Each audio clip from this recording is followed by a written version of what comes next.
बिस्मिल्लाहिर्रहमानिर्रहीम। मेरा नाम डॉक्टर मुदस्सिर हुसैन है और आप देख रहे हैं वेटनरी इनसाइट्स। आज हम जिस टॉपिक पे बात करेंगे वो एनिमल्स की बहुत कॉमन बीमारी है और एक कॉमन भी है और दूसरे नंबर पे बहुत ख़तरनाक मूजी मर्ज़ है, कॉन्टेजियस बीमारी है जो एक एनिमल से दूसरे एनिमल को लग जाती है। तो ये बीमारी मुँह खुर की बीमारी है। आज का सेशन इसलिए भी बहुत इम्पोर्टेंट है क्योंकि ये चकवाल के लोगों के लिए और उन फार्मर्स के लिए एक पैगाम है जिन्होंने बहुत महंगे जानवर रखे हुए हैं, बहुत अच्छे जानवर रखे हुए हैं, लेकिन उनकी हिफाजत के लिए उनकी वैक्सीनेशन नहीं करते। तो इस सेशन में हम इस बीमारी की पहले नंबर पे तो जो वजह है वो डिस्कस करेंगे, दूसरे नंबर पे उसकी अलामात होंगी, तीसरे नंबर पे जो बीमारी है उसका इलाज मुआवजा क्या करना है और चौथे नंबर पे एनिमल की वैक्सीनेशन क्या करनी है। तो क्योंकि ये एक वायरल बीमारी है, एफ्टो वायरस के नाम से जो वायरस है वो इस बीमारी की काज है और वायरस इंटर होने से 8 से 9 दिन बाद जानवर के अंदर अलामात आना शुरू हो जाती हैं। पहले नंबर पे क्योंकि ये वायरल बीमारी है और एक एनिमल से दूसरे जानवर को, एक जानवर से दूसरे जानवर को बहुत जल्दी ट्रांसमिट हो जाती है। इसके ट्रांसमिशन में जो बीमारी है वो एरोसोल ट्रांसमिशन के ज़रिए एक जानवर से दूसरे जानवर को लगती है। एक तो डायरेक्ट कांटेक्ट के ज़रिए एक एनिमल जब इस बीमारी में मुब्तला हो जाता है तो जो फार्म के अंदर बाकी एनिमल बंधे हुए हैं वो सारे के सारे मुब्तला हो जाते हैं, तो सारे एनिमल्स को बीमारी आ जाती है। और दूसरे नंबर पे एरोसोल ट्रांसमिशन है, हवा के ज़रिए बीमारी, वायरस जो है हवा के ज़रिए एक जगह से दूसरी जगह ट्रैवल करता है। इनफैक्ट अगर एक फार्म पे मुंह खुर की बीमारी आ गई है तो उस फार्म पे कोई बंदा आता है और वो उधर बैठ के अपने घर चला जाता है तो वो भी बीमारी साथ ले जाता है। ठीक है, अगर एक फार्म पे बीमारी आई हुई है, उधर एक डॉग या कोई कौवा कोई भी चीज़ आती है वो दूसरी जगह पे जाती है तो वो भी अपने साथ वायरस साथ ले जाती है और बहुत ज़्यादा कॉन्टेजियस है। इवन के 50 किलोमीटर तक ये बीमारी एरोसोल ट्रांसमिशन के ज़रिए ट्रैवल कर जाती है।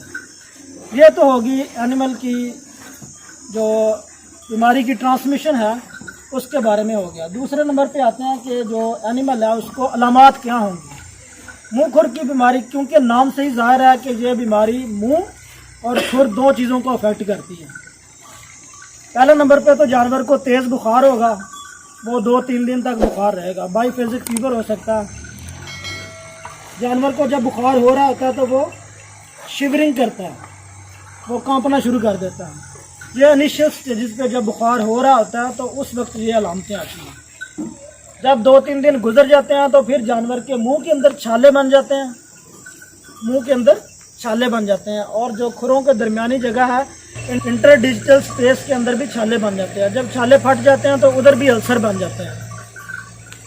जानवर को तेज़ बुखार होता है, जानवर के मुंह और खुरों के दरमियान छाले बन जाते हैं। जो प्रेग्नेंट एनिमल्स हैं उनके अंदर अबॉर्शन हो सकती है और जो लैक्टेटिंग एनिमल्स हैं उनके जो अडर है थनों के ऊपर छाले बन जाते हैं। बहुत इम्पोर्टेंट बात जो इस बीमारी में है कि जो छोटे बच्चे हैं, काव्स हैं, 1 महीने की उम्र तक, 1-2 महीने की उम्र तक उन एनिमल्स के अंदर विदाउट एनी साइन सिम्टम, कोई अलामत शो किए बगैर एनिमल की डेथ हो जाती है। क्योंकि वायरस जो है वो कार्डियक नेक्रोसिस कर देता है, जानवर के दिल की नेक्रोसिस करता है, तो हार्ट अटैक होता है। जानवर यकदम ठीक ठाक जानवर होता है और विदाउट एनी अलामत, वो कोई भी अलामत जाहिर किए बगैर एक्सपायर हो जाता है। छोटे बच्चों में एक्सपायरी, बड़े जानवरों में दूध का कम हो जाना, प्रोडक्शन का कम हो जाना, मुंह के अंदर छाले बन जाना, खुरों के अंदर दरमियान छाले बन जाना, ये सारी मुंह खुर की अलामतें हैं। अब इस बीमारी को बाकी कौन कौन सी बीमारियों के साथ डिफरेंशियल डायग्नोसिस किन किन बीमारियों के साथ करना है।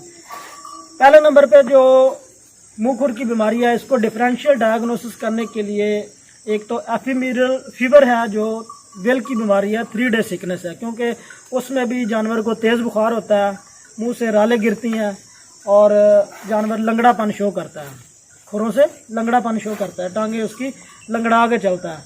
तो उस बीमारी से भी डिफरेंशियल डायग्नोसिस करना है। वो भी एक वायरल बीमारी है, लेकिन उसमें फ़र्क ये होगा कि जो एफीमेरल फीवर है उसमें जानवर के मुंह के अंदर और खुरों के दरमियान कोई छाले नहीं होंगे, ठीक है, और 1-2 दिन के बाद जानवर बिल्कुल ठीक हो जाएगा। दूसरे नंबर पे ब्लैक क्वार्टर की बीमारी है, जो चौड़े मार मली की बीमारी है, उससे डिफरेंशियल डायग्नोसिस करना कि उसमें भी क्योंकि जानवर जो है उसको लंगड़ापन हो जाता है, लेकिन उसमें जानवर की डेथ बड़ी जल्दी हो जाती है।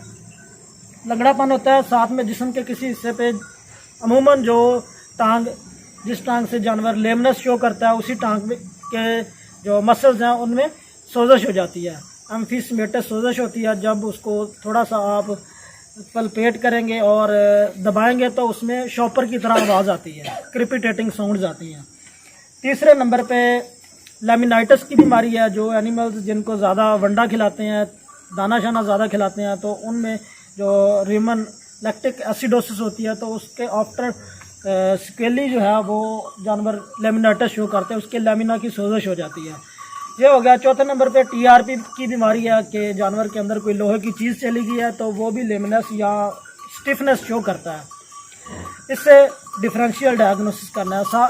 पाँचवें नंबर पे जो वेजिकुलर स्टोमाटाइटिस है, उसमें क्योंकि वेजिकुलर स्टोमाटाइटिस नाम से ज़ाहिर है कि जानवर के सिर्फ मुंह के अंदर स्टोमाटाइटिस होगी, अल्सर्स होंगे। अब इस बीमारी का जो इलाज करना है उसकी तरफ आते हैं। क्योंकि ये एक वायरल इन्फेक्शन है, तो किसी भी वायरल इन्फेक्शन की कोई स्पेसिफिक ट्रीटमेंट नहीं होती, ठीक है, कोई स्पेसिफिक ट्रीटमेंट नहीं होगी। सिम्टोमेटिक ट्रीटमेंट करनी है, आपने इसको बुखार का इंजेक्शन लगाना है, साथ में सेकेंडरी बैक्टीरियल इन्फेक्शन, क्योंकि अल्सरेटिव स्टोमाटाइटिस है, खुरों के अंदर भी अल्सर्स बने हुए हैं, तो सेकेंडरी बैक्टीरियल इन्फेक्शन को रोकने के लिए आप लोगों ने साथ में एंटीबायोटिक लाजमी यूज़ करनी है। तो इन्हांस द अल्सर्स हीलिंग, जानवर के मुंह के अंदर जो छाले बन गए हैं उसकी वजह से जो अल्सर बने हैं, तो उन ज़ख्मों को हीलिंग करने के लिए जल्दी से वो जानवर के ज़ख्म जो हील हो जाए, तो आप लोगों ने विटामिन AD3 का इंजेक्शन भी साथ में यूज़ करना है। ये तो सिम्टोमेटिक ट्रीटमेंट होगी। अगर कुछ एनिमल्स जो ज़्यादा सीवियर बीमार हो जाते हैं, जिनमें खाना पीना ज़्यादा दिन तक बंद कर देते हैं, तो उन एनिमल्स को आप फ्लूइड थेरेपी पे ले जाएं। लास्ट पे हम आते हैं कि इस बीमारी को बचाने के लिए आप लोगों ने करना क्या है। देखें, एक आप लोगों ने ये एनिमल्स जो हैं वो एक बिज़नेस के तौर पे रखे हुए हैं। अगर एनिमल्स बिज़नेस में आपको प्रॉफिट ही नहीं देते, तो फिर एनिमल्स का रखने का क्या फ़ायदा है। एक ज़िम्मेदार जो है वो सारा दिन ज़मीन में भी काम करता है, फिर एनिमल्स की देखभाल करता है, इनकी सारी मैनेजमेंट करता है। अगर एट दी एंड उसको कोई फ़ायदा नहीं होता, तो इस बिज़नेस का कोई फ़ायदा नहीं है, ठीक हो गया।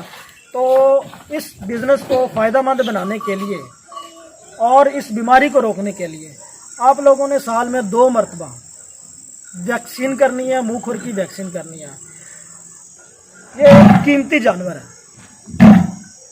इसकी लाखों में कीमत है। अगर इस पे आप 300-400 रुपए की डोज लगा देंगे एक वैक्सीन की, साल के अंदर 2 दफ़ा वैक्सीन लगा देंगे, तो आप लोगों को ये वैक्सीन इस बीमारी से बचाएगी, ठीक है।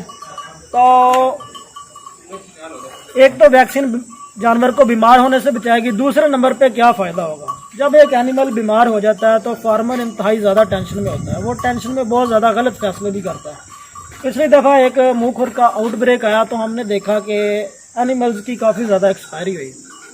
उसकी वजह यह थी कि फार्मर, क्योंकि उनको ज़्यादा अवेयरनेस नहीं होती, उनको ज़्यादा पता नहीं होता, वो बेचारे टेंशन में बहुत सारे गलत काम भी करते हैं।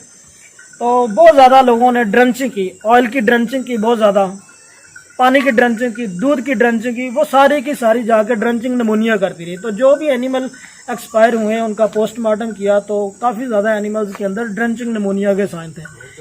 एनिमल, क्योंकि जो लार्ज एनिमल है वो मुंह खुर से उनकी इतनी ज़्यादा एक्सपायरी नहीं होती। छोटे बच्चों में जो 1-2 महीने की एज के बच्चे हैं उनमें तो एक्सपायरी हो जाती है, लेकिन जो लार्ज एनिमल हैं, अडल्ट एनिमल हैं, उनके अंदर मोर्टेलिटी कम होती है।